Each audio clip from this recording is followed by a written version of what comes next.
So here we are on the little alien and how to mark the eyes.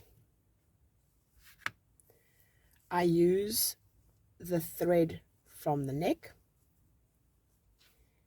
and depending on the pattern, I shouldn't use that pattern because that's the kitty pattern. Depending on the pattern, the eyes will be a different place. There's different sizes.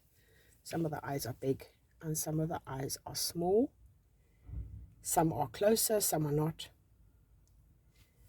I basically mark them when I'm knitting it up, and when I get to here, I can actually change my mind and I will move it across a stitch or move it up a row.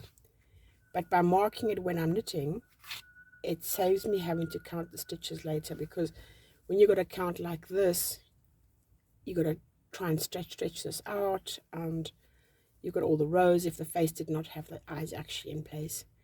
But if they are in place, then as soon as you sit down, this is a kitty, as soon as you sit down, you know exactly where to do the eyes. My pattern is 6 rows completed, so the 7th row is on the needle. So 6 rows completed, put the eyes in, and then I knit another 6 or 7 rows depending on the size of the alien or the head. So I've got 1, 2, 3, 4, let me see, sorry about bumping that, 1, 2, 3, 4, let's go from underneath the stitch. Start from underneath the stitch. Difficulty with these. 1, 2, 3, 4, 5, 6. So I say, okay, 6 rows completed. Sometimes I do 7 rows completed. It's never the same. So it's 6 rows completed, and that's the 7th row there. I will take one of the tails and a darning needle, not a chenille. I take a darning.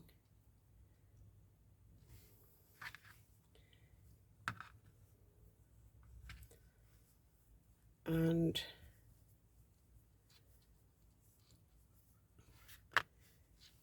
I need to count even amount of stitches from the end. So it doesn't, this has got 34 stitches. If your Izzy doll is larger or if it's smaller, you must decide where your eyes are going to be. And remember, the doll is going to be folded and sewn up.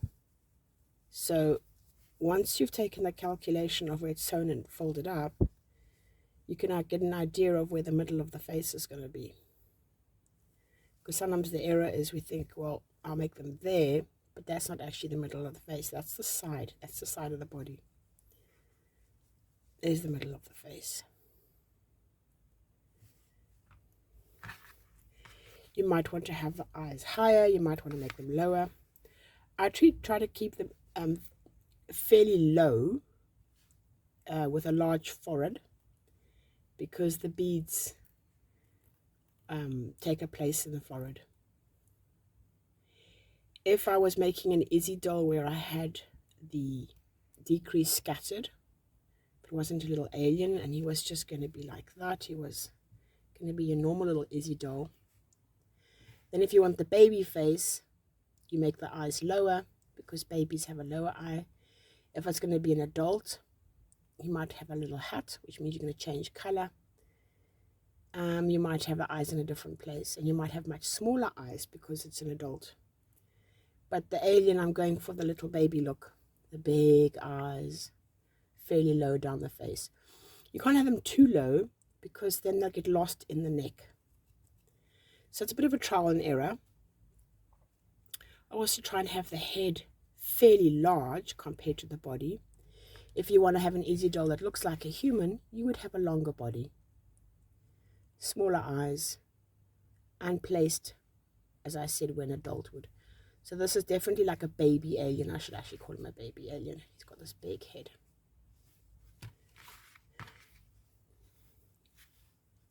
So this is very, very easy actually. I'm working on, I've been tweaking him a bit, and the eyes have been getting closer and closer. So I'm going to count 14, and I'm going to put him underneath the 15th stitch. So it's 2, 4, 6, 8, 10, 12, 14. And he's literally going to go underneath. That's the 15th stitch. Just underneath into that stitch there. I pull it through. Now you can use this one that side, but I find it kind of sticks. I want to come from the front, from the smooth side of the stocking stitch. 15 on the side, 2, 4, 6, 8, 10, 12, 14. He's going to go underneath the 15th stitch. He literally just fits in there. And that will give you the placement of your eyes. And as I said, when you actually get to it, if you want to move it across one or up or down, but even that, it becomes quite tricky, because once you start decreasing, it starts to distort the pattern. It literally shifts the yarn. I will now continue with my straight stocking stitch without decreasing, and then I'll decrease for the head. But the eyes are in the right place.